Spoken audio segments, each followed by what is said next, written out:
सोमवती अमावस की कहानी। एक साहूकार था, उसके साथ बेटे बहू और एक बेटी थी। उनके घर एक जोगी भिक्षा लेने आता। जब बहुएं भिक्षा डालती तो ले लेता और बेटी डालती तो नहीं लेता, और बोलता बेटी सुहागन तो है पर इसके भाग्य में दुख लिखा है। ऐसा सुनकर बेटी दुबले होने लगी तो माँ पूछने लगी, तू क्यों सूख रही है? बेटी ने माँ को जोगी वाली बात कह सुनाई। दूसरे दिन माँ छुपकर देख रही थी कि बेटी ठीक ही कह रही है। उसने जोगी को कहा, एक तो मेरी बेटी तुझे भिक्षा देती है, ऊपर से तू उसे दुराशीष क्यों देता है? जोगी ने कहा, उसका भाग्य ऐसा ही है। तो माँ बोली, इसका उपाय बताओ। जोगी बोला, 7 समुंदर पार एक सीमा धोबन रहती है, वो सोमवती अमावस्या का व्रत करती है। वो अपना फल इसे देवे तो दुख टले। सीमा धोबन को तलाशने लगे। रास्ते में पीपल के नीचे माँ बैठी और देखा एक सांप गरुड़ पक्षी के बच्चों को खा जाएगा। उसने लपक कर उसे मार दिया। इतने में गरुड़ पक्षी का जोड़ा उड़ता उड़ता आकर आकाश से उसे चोंचे मारने लगा। तो वो बोली, मैंने तेरे बच्चों को बचाया है, तेरा गुनहगार तो मरा पड़ा है। गरुड़ बोला, जो मांगना है सो मांग। साहूकारनी बोली, मुझे 7 समुंदर पार पहुंचा दे। गरुड़ ने सोमा धोबन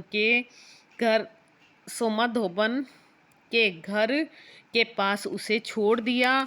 वहाँ सीमा धोबन के 7 बेटे बहू थे। बहुएं काम करते बहुत लड़ती थी। सीमा धोबन को खुश करने के लिए सबके सोते समय साहूकारनी सारा काम कर देती।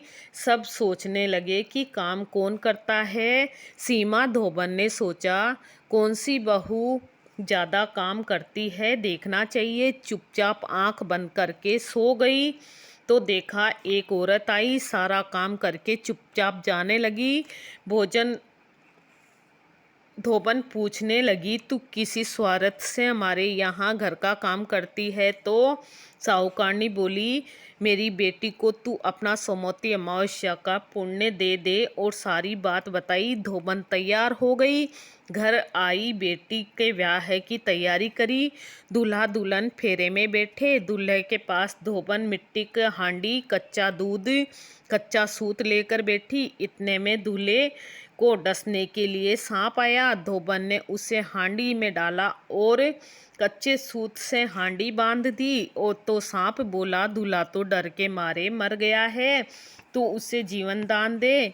धोबन ने उसके ऊपर छींटे दिए और कहा, आज तक जितनी सोमवती अमावस्या की उसका पुण्य साहूकार की बेटी को लगना, और आगे जो अमावस करूं उसका फल मेरे पति को लगना। इतना बोलते ही दूल्हा उठ गया।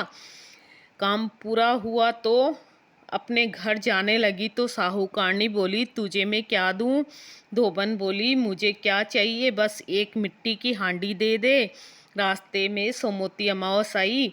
उसने हांडी के 108 टुकड़े कर पीपल के नीचे 13 टुकड़े एक जगह रखे हुए पीपल के 108 परिक्रमा दी और टुकड़े पीपल के नीचे गाड़ दिए। घर जाने लगी। घर आई तो उसका पति मरा पड़ा था। उसने पति पर सुहाग का छींटा दिया और कहा, माँ, अमावस का फल मेरे पति को होना। ऐसा कहते ही उसका पति जीवित हो गया। एक ब्राह्मण आया और बोला, सोमवती अमावस्या का जो किया वो दान दो।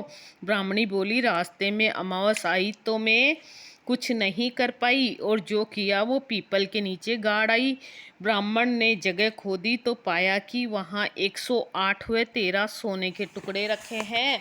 इकट्ठे करके वो घर आया और धोबन से बोला, इतना धर्म किया और वो कहती है कि कुछ नहीं किया। धोबन बोली, ये सब तुम्हारे भाग्य का है, ले जाओ। ब्राह्मण बोला, मेरा तो चौथा हिस्सा ही है, बाकी 3 हिस्सा आपकी इच्छा हो जिसको दो।